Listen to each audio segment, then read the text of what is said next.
animals, notice the phrase higher animals, in other words, one's lower than the other, okay, from Darwin's book. Of course, in 1859, racism was prevalent in America, certainly, and still a lot of slavery in the world today.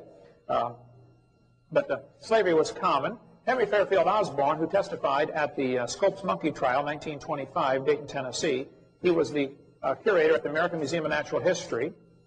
He said, the standard of intelligence of the average adult Negro is similar to that of the 11-year-old youth of the species Homo sapien. He was quite the racist. Stephen Gould at Harvard University said, biological arguments for racism may have been common before 1850, but they increased by orders of magnitude following the acceptance of the evolutionary theory. So I think this theory we're teaching the kids certainly is a just pseudo-scientific justification for racism. Thomas Huxley, the man who really promoted Darwin, said, no rational man cognizant of the facts believes the average Negro is the equal, still less the superior, of the white man. Charles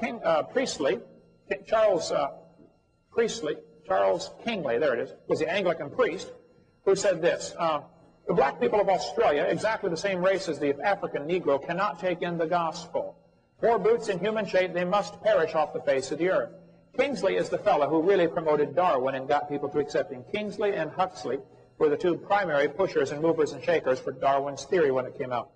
The Mormons, of course, have swallowed this, and they think the Negroes are inferior. We could talk a long time about that if we had time. So I would point out that the evolutionary theory was used as justification for killing the Australian and the Tasmanian Aborigines. They were using the skulls of these people as displays in museums and in classrooms because their jaws are thicker. People used to go to Australia and kill the Aborigines just to get their skulls for displays. The jaws are thicker because they use their jaws more, and any bodybuilder will tell you the more you use your muscles, the bigger the bones grow. It's a much slower process, but it does happen, okay? Aborigines have a nomadic way of life. They don't want to carry a toolbox with them, so they make their tools on the spot, and they're always using their jaws like a vice. But what happened to the Aborigines in Tasmania and Australia, you will not be able to understand what happened and why it happened until you see how evolution tied in. These two folks used to go collect skulls for museums. This article says, the New South Wales missionary was the horrified witness to the slaughter by mounted police of a group of dozens of Aboriginal men, women, and children. 45 heads were then boiled down and the best 10 skulls packed off for overseas. The Smithsonian today has 33,000 sets of human remains in their basement as evidence for evolution. And I think part of this is from the theory that it's destructive. It was 1904, St. Louis held the World's Fair. 2,000 primitive people were put on display to demonstrate the superiority that white Americans had evolved farther. Anthropologist McGee designed the display. Peter Jennings told about it here in his book, Century for Young People, of ABC, by ABC Peter Jennings. Oda Benga was taken away from his wife and 2 kids and put in a cage with chimpanzees to demonstrate how he was an African pygmy. The guy went insane and killed himself. That was part of a demonstration for evolution. See the website rae.org if you want more on that. Theodore Roosevelt believed in evolution. He thought the Indians were an inferior species. Roosevelt said, I wish the wrong people could be prevented entirely from breeding. He thought the many immigrants from Europe, Scotland, Ireland, and the Orient were a threat to American society. I don't think you'll understand what happened to the Indians until you understand the theory of evolution, how it was prevalent during the 1800s. The Trail of Tears, which took place before Darwin's book came out, but evolution was popular before Darwin's book came out. Those people came right across this part of Arkansas. 1/3 of the Cherokees died on the way. Sam Houston was enraged by what happened to them. He quit Congress over it. You won't understand the Trail of Tears incident. They understand they thought they were an inferior species. If the Bible says we all are of one race. Evolution is also certainly the foundation for communism.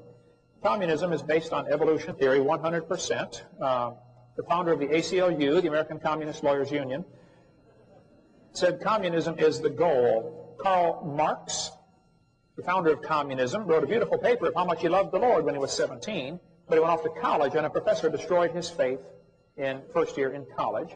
Karl Marx was one of many whose faith has been destroyed in 1 year of college from Christian homes. 75% of the kids from Christian homes who go to secular schools will lose their faith after 1 year in college. Marx later said, my objective in life is to dethrone God and destroy capitalism. Professor Wilson of Harvard University said, as were many persons from Alabama, I was a born-again Christian. When I was 15, I entered the Southern Baptist Church with great fervor and interest in the fundamentalist religion. I left at 17 when I got to the University of Alabama and heard about evolution theory. We could go all day on this one, this topic. Let's see. Evolution is not only the foundation for racism and communism. Adolf Hitler and Mussolini were strong believers in evolution. This is what motivated them to do what they did. Hitler thought the Germans were the superior race. Sir Arthur Keith wrote the foreword to Darwin's book when it was republished in 1959, the 100-year anniversary edition. He said, the German Führer has consistently sought to make the practice of Germany conform to the theory of evolution. A direct line runs from Darwin to the father of eugenics movement, Darwin's cousin, Francis Galton, to the extermination camps of Nazi Europe. Here's Hitler's book, Mein Kampf. It's full of his racist philosophy, where he talked about higher and lower races. What motivated Adolf Hitler to do what he did was this theory that there is a higher and a lower race. Hitler thought the blonde-haired, blue-eyed Norwegians were close to pure Aryan. They were the superior race. The Germans were second. They were mostly Aryan. Mediterraneans are slightly Aryan. Slavic, half Aryan, half ape. Oriental, slight ape. Black African, mostly ape. And Jewish, close to pure ape. You will not understand what happened with